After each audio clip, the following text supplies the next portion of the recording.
Since 2024, something has been quietly changing for NRIs. People living abroad are suddenly getting income tax notices from India, and when that notice arrives, panic sets in. Not because something was intentionally wrong, but because most NRIs are clueless about why they got a notice. That's the key thing to understand. Income tax notices are never random. There's always a reason behind it. In fact, there are a few common mistakes that keeps on triggering these notices again and again.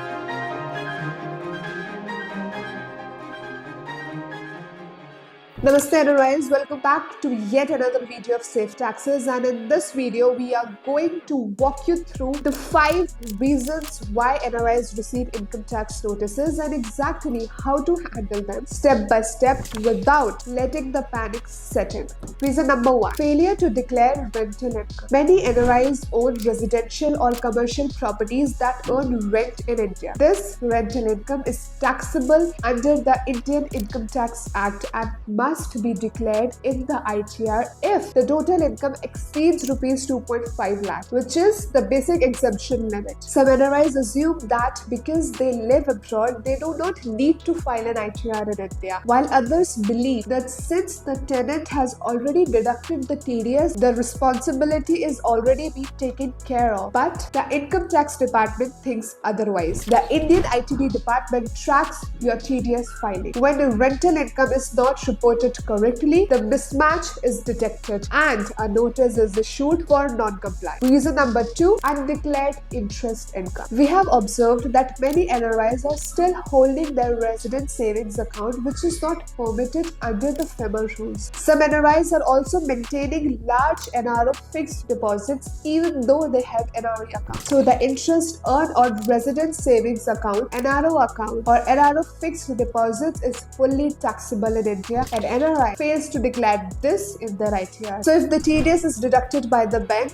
then filing an ITR is must when it's exceeding the exemption limit, and the department receives all the data from the banks and the financial institutions and start questioning the mismatch. Reason number 3 is the misuse of DTAA benefit. India has signed double taxation avoidance agreement, which is DTAA, with many countries to prevent NRI income from being taxed twice. NRIs can claim tax relief under these agreements. However, the DTAA provisions, especially with countries like US, UK, Canada and other Western nations, are quite complex. Many NRIs and sometimes even the professionals assisting them apply for DTAA correctly or fail to submit the required documents such as the tax residency certificate. When the Income Tax Department identifies these mismatches, it reassesses the tax liability, hence a notice is being issued. Reason 4 is reassessment notice under Section 148 of the Income Tax Act. This is critical, important and whatnot. The Income Tax Department has the power to reopen your past assessments. If it believes income has escaped taxation, a notice under Section 148 can be issued. This can happen even 6-7 years later of you filing that one particular ITR, or even if the income was earned quite long ago. This usually happens when there is a mismatch between the tax return and the data available with the ITD department, such as bank transactions, property sales, rental income, TDS records, or foreign remittance information reflected in AIS or Form 26ES. Many NRIs face reassessment because they incorrectly reported their residential status, assuming certain Indian income was tax-free or relied on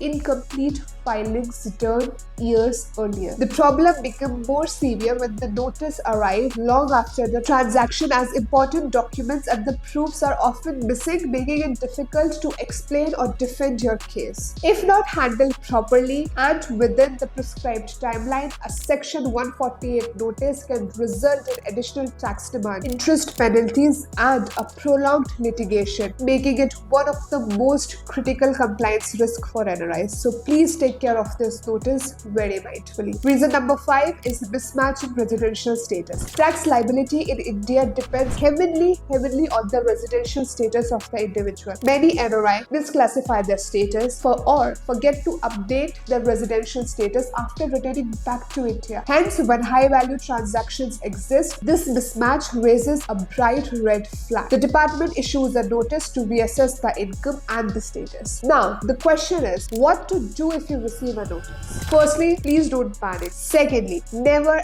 ever try to ignore a notice from the income tax department. All you have to do is start with a structured approach to resolve the entire matter. Approach number 1. Understand the purpose of the notice. Identify what explanation is required and what is not. Gather all the documents to support your explanation or your case, such as your passport, your travel records, property papers, bank statements, DTSS certificates, and whatever you can. If the matter involves cross-border taxation, it is highly advisable to seek a professional help. If you need assistance from us, you can email us at info@safetaxes.com. We are repeating it again that if your case involves cross-border taxation, please do not try to handle it all alone. Getting the right guidance early can save your time, money, and definitely your stress. So if you need any support, you can reach out to Safe Taxes. Just email us at info@safetaxes.com and our team experts will guide you through all the next steps. Now, before we wrap it up, one important request is that please do not ignore any income tax notice, because ignoring it will lead